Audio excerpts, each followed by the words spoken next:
Sabe, entender e principalmente mudar comportamentos, nossa, especialmente aqueles mais desafiadores nas crianças, às vezes parece um quebra-cabeça gigante, né? Com certeza.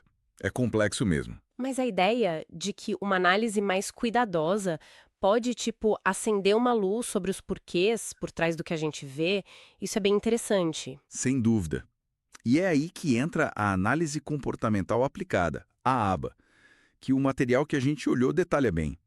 Ela é basicamente a ciência para entender e mudar comportamento de um jeito ãh, sistemático, organizado. Ah, tá. Ela dá ferramentas bem estruturadas para a gente navegar nesse labirinto que você falou. O foco é total em identificar a função do comportamento, sabe? E aí pensar nas estratégias a partir disso. Entendi. Então, o nosso papo hoje vai ser sobre isso.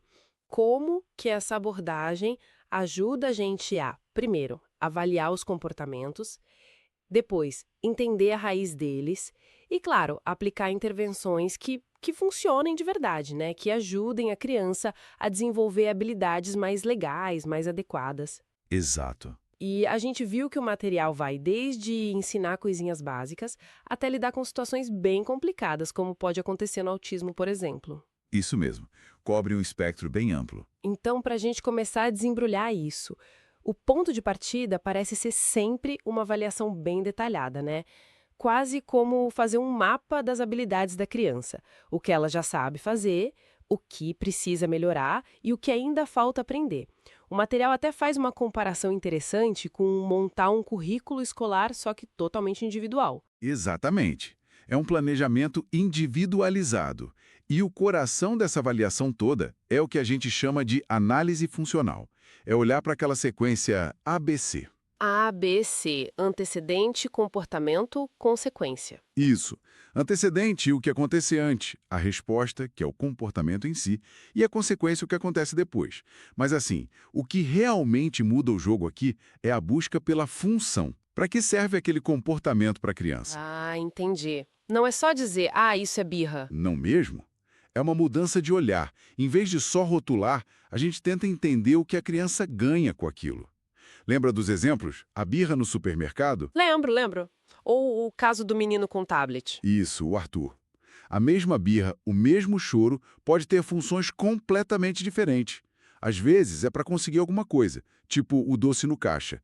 Outras vezes é para chamar atenção, ou até para fugir de algo, um barulho alto, uma tarefa chata. Nossa, isso faz pensar. Na prática, identificar o gatilho real, a função de verdade, não deve ser fácil sempre, né?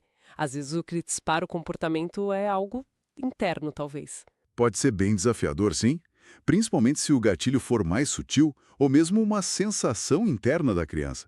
Por isso a observação cuidadosa, sabe, e bem sistemática é tão importante. E entender a função leva a gente direto para outra peça-chave, o que mantém aquilo acontecendo, que é o reforço. E reforço basicamente é qualquer coisa que acontece depois do comportamento e que aumenta a chance dele acontecer de novo. O mais comum é o reforço positivo. A gente adiciona algo agradável. O exemplo do João, que faz a birra e ganha o bombom. Clássico, né? A criança aprende rapidinho. Aprende mesmo. Mas tem outro tipo, que é o reforço automático ou intrínseco. Aí a própria ação, o próprio comportamento já é recompensador. Pensa naquelas estereotipias, sabe? Movimentos repetitivos com as mãos ou sons. Ah, sim. Aquilo que às vezes a gente não entende porque a criança faz tanto. Exato. Muitas vezes, aquilo gera uma sensação sensorial que é agradável ou calmante para a própria criança. É uma autoestimulação. Hum.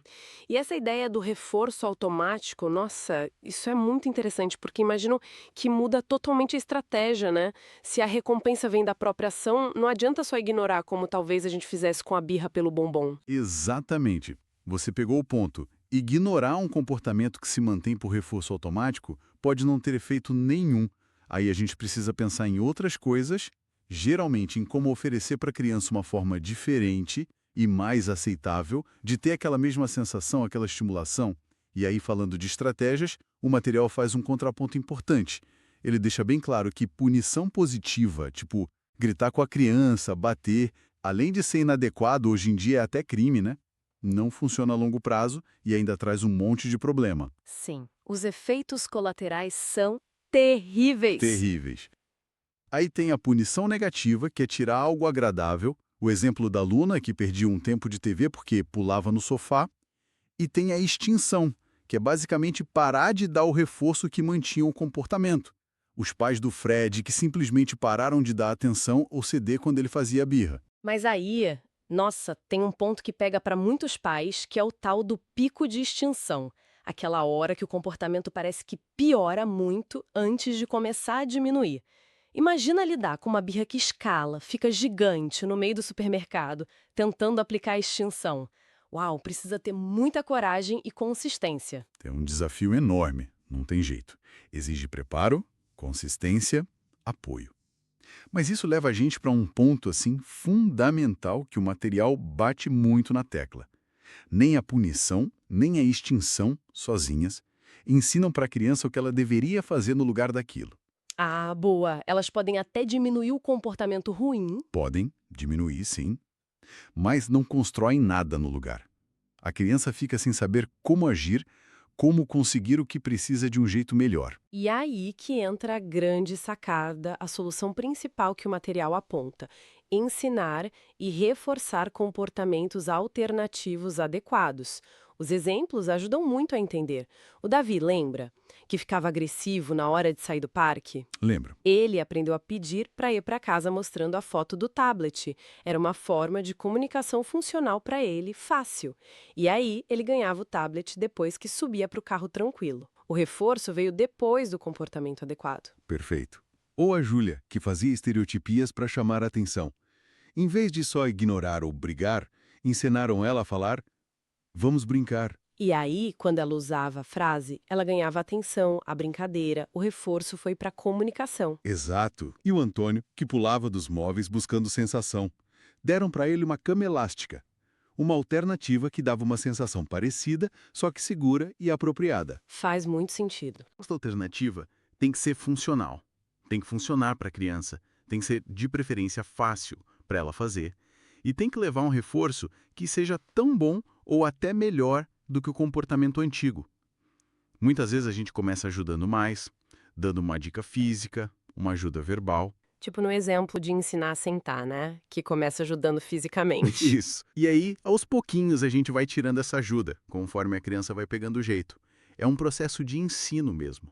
Então, se a gente for amarrar tudo isso, a grande virada, assim, o clique, parece ser realmente mudar o foco. Em vez de ficar só na luta para parar o que a gente não quer, o esforço maior vai para construir, para fortalecer ativamente os comportamentos que a gente quer ver florescer. Precisamente. É isso. As intervenções que realmente funcionam bem e que são mais éticas também, são essas que combinam as duas coisas. Diminuir o que é inadequado, sim, mas principalmente ensinar e reforçar o que é adequado, o que é funcional. É um processo, claro, exige análise contínua, muitas vezes acompanhamento profissional. Mas o foco está no desenvolvimento, na aprendizagem da criança. Então, resumindo a ópera, a base de tudo é investigar a função do comportamento. O porquê por trás do que a criança faz. Analisar aquele trio ABC, antecedente, resposta e consequência, é esse entendimento que abre a porta para intervenções que são, de fato, mais eficazes e mais respeitosas. Exatamente. E o objetivo final, né, não é só controlar o comportamento, vai muito além. É ensinar habilidades. Habilidades de comunicação, de adaptação, de autonomia, coisas que vão servir para a criança pela vida toda. E a ferramenta principal para construir isso é o reforço positivo. É mostrar para a criança que os caminhos adequados valem a pena. Fica até uma reflexão final, né? E se a gente pegasse essa lente de buscar a função, o porquê escondido, e aplicasse não só nesses grandes desafios de comportamento, mas, sei lá, nas pequenas interações do dia a dia, no trabalho, em casa, com os amigos, o que será que a gente descobriria sobre nós mesmos e sobre como a gente se relaciona se a gente perguntasse mais vezes por quê?